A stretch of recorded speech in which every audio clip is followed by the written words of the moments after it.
Assalamu alaikum wa rahmatullahi wa barakatuh.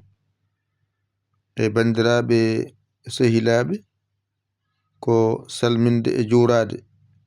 Bismillah, ngaren nafile men hande.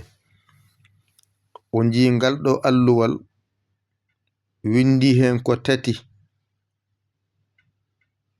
Kono tati ɗi noon a jeyatati taw. An a hoori goo jarata. Hande so timmi keɓa ɗiɗi wadde famɗum no moƴƴi. Hande aɗa yeccina alluwal gongal, a waɗino goo, a gayni, a hoori goo, a heɓi goo. Hande a ƴettino alluwal ɗiɗi ngal jamma hanki, a waɗi hande koora, so nange muti mbiya ɗiɗi. Ngal ɗone ko hande mbatta ngal. Mbawa horde jango so timmi mbiya tati. A faami? Wadde hande so timmi wona heɓi ɗiɗi, alluwal ngal addoto arde korka. Wadde paama ko alluwal ngal wiyete tati, ko alluwal ngal jogii limore. Wadde a heɓi limore goo, a nafli goo, a hoori goo, a gayni goo. Hanki jamma alluwal ma ɗimmal ngal a waɗi ngal, a gayni, wadde aɗana hoora. Sa hoori ha nange muti noon, tawa ngal ɗo na yeeso ma. Ƴetta ngal ɗo kadi mbaɗa ngal. Sa waɗi a gayni, koora.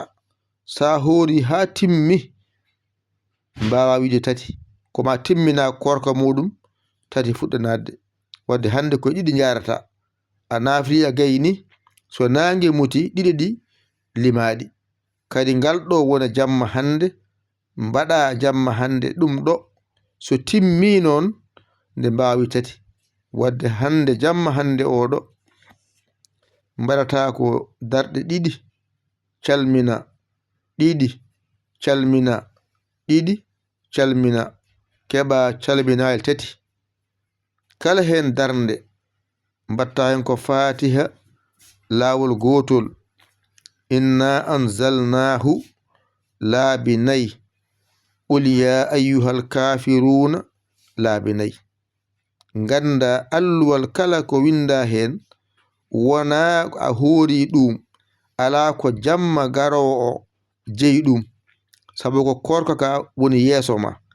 Alluwal ngal kangal ngal tawata ha gayna, puɗɗa horde. Ay puɗɗa horde o ko naafila o woni jamma, ñalawma woni korka. Nden alluwal ngal ara gila law, mbawa hebde ngal law, ganda ko winda hen ko, mbawa ɗum wañitade. On saha gona e ɗum teskade, seɗa juuloya taw a juumata. Ɗum waɗi adde law, adde law, kuccita hen aɗa ndaara. Nde nange mutata taw a gayni ɗiɗi ma, garana alluwal ma ngal ɗo jamma hande. An gadiɗo horde o kaldanmi noon. An gadiɗo horde o, wona an kaldanmi. Kaldanmi ko cakkitiɗo yiide lewru o. Ɓe ganduɗa cakkitiɗe lewru, wona adiɓe ɓe, ko sakkitiɓe kaldanmi ɗo. Onon sakkitiɓe yiide lewru ɓe, onon kaldanmi ɗo. Wa amma adiɓe lewru aduɓe ɓen ko ɗo ko nayi wonata. Onon noon kon adaɓe, wadde ko ngal ɗo onon mbatton, onon sakkitiɓe yiide lewru ɓe. Wadde ko darɗe 6 mbaɗaton. Mbaɗon ɗiɗi calminon, mbaɗon ɗiɗi calminon, ɗiɗi calminon, wono on timmini. On saha noon mbaɗa fatiha lawol gotol. Inna anzalnahu laabi nayi. Qul ya ayyuhal kafiruna laabi nayi. Kala darnde ko ɗum waɗete hen, ko darɗe 6. Calminali tati, mbaɗa ɗiɗi calmina, mbatta ɗiɗi calmina, mbatta ɗiɗi calmina, keɓa calminali tati.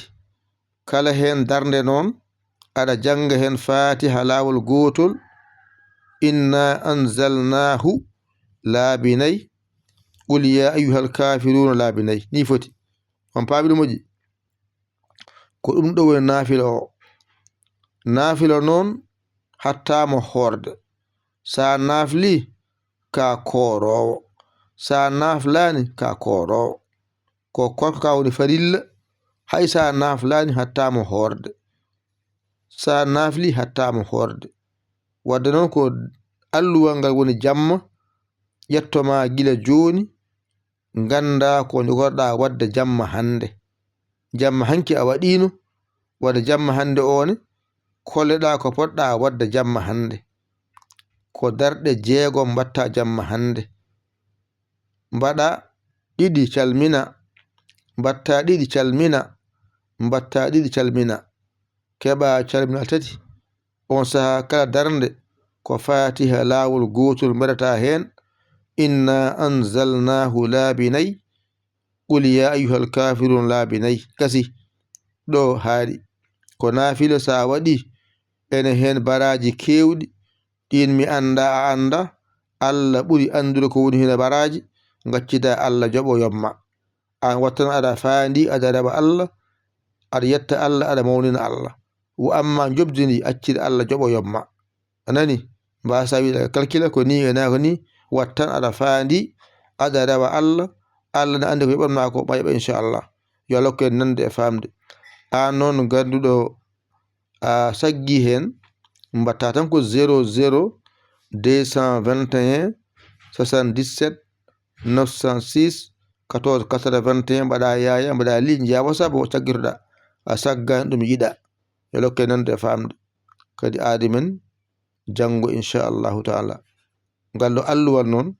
jeeyi ɗum ko sakkitiɓe yiide wona adiɓe de ko sakkitiɓe yiide ɓe jeeyga alluwal paamiron noon gandiron noon ko musidɗo mon giɗo mon saabu Allah Yaya Ly Kawla Sénégal alhamdulillahi rabbil alamina on jarama wassalam